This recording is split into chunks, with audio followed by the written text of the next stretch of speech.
Abaserebu abamu batya okuzaala naye abalala bo basalawo okuzaala era nga benyumiriza mu baana baabwe. Newankubadde abamu bazaala abaana bano nga tebanajja mu nsiike ya kuyimba, ng'olwaleero tusazeewo tukuwe ku baana b'abaserebu baffe abakuliridde mu myaka.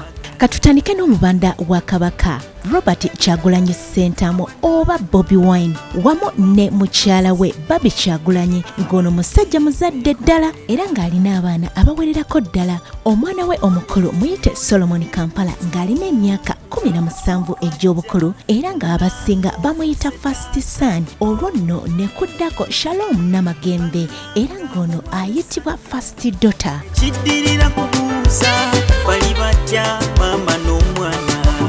Dr. Jose Chameleone ono naye muyimbi nakinko ng'amaze ebbanga eriwera mu nsiike y'okuyimba era ng'alina omwana omukulu ddala amanyiddwa nga Alia Onseya Mayanja, ng'ono asuka emyaka 18. Gwe yazaala mu Doreen, abangi gwe baali bamanyi nga Dorotia, nga yamukubamu n'akayimba akatunda okufa.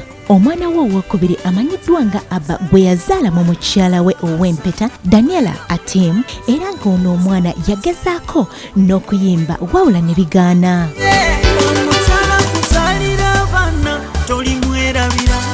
Big Size Bebe Cool Bawazuwena ng'ono muyimbi wamu ne mutabani we, ng'ono bwe yayimba ne mutabani we ne yeeyunga ku mugendo ng'abazungu bwe bagamba nti like a father like son. Abaffe bano ne mu kuyimba amaloboozi kye kimu, kwegamba oba tubayite ba copycat. Haha, Sali family. Payasi ono nga ye mutabani wa Honorable Geoffrey Rutaya ne mukyala we Irene Namatovu omukulu era ng'ono yamuyisa Mama Payasi, wabula ng'ono musambi wa mupiira era ng'ono yawangula n'engule y'omupiira mu mpaka za University z'e London gy'asomera. Era Honorable Rutaya yategeeza nti olw'okuba bo bayimbi naye omwana waabwe si muyimbi. Gloria Mulungi abasinga gwe mumanyi nga Baby Gloria, ng'ono alina emyaka kati 21 era nga muwala wa Betty Nakibuka, nga bonna bayimbi ba gospel.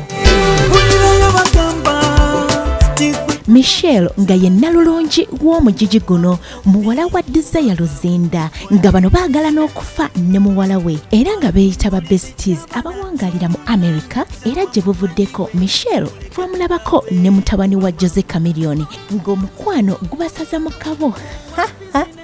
Abaana abakulidde e Bulaaya basesa anti n'Oluganda balutankana. Esther Muteesasira ng'ono muwala wa Julie Birungi abasinga gwe mwali mumanyi nga Julie Muteesasira eyali omuyimbi wa gospel Nakinku naye n'abiwummula, nga bano taata waabwe Musumba Muteesasira ng'era we twogerera bawangalira Canada, naye Esther muyimbi ddala wamu ne mutowe Ezekiel Muteesasira nga bawangulako ku mpaka eziwera mu nsi ez'enjawulo. Wetene ng'ono muwala wa Maureen Nantume era ng'oyinza okugamba nti bano balongo oba omo yadda ku munne anti bafaanagana nnyo. Princess Macha ng'ono muwala wa Grace Nakimera ng'alina emyaka 16 era nga yamuzaala mu muzungu naye maama anyirira okufa. Abaffe kasukaali kalungiwa.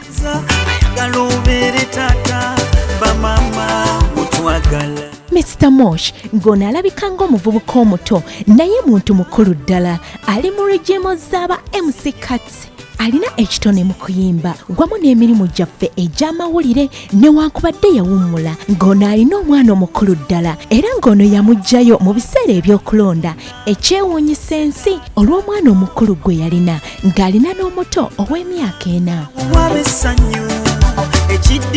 Hanifa Nakaziwe ng'ono ye mwana Kaziwe Kapo gwe yayimbako mu luyimba lwa Kezaala, ng'ono muwala mukulu ddala abulako Kadaali yekka era nga yamuzaala mukyala we ow'obuvubuka naye bambi amulabiridde anti anyirira okufa. Ono ye Nakaziwe Nifa wayi yazannya oluyimba olumwana wange yali true story Katonda nyambi akuzibwa mukazi. Finera Seruga ne Junior Seruga nga bano bombi baana ba Catherine Kusaasira ne Fred Seruga wabula ye Finera muyimbi ate Junior ye yabigaana.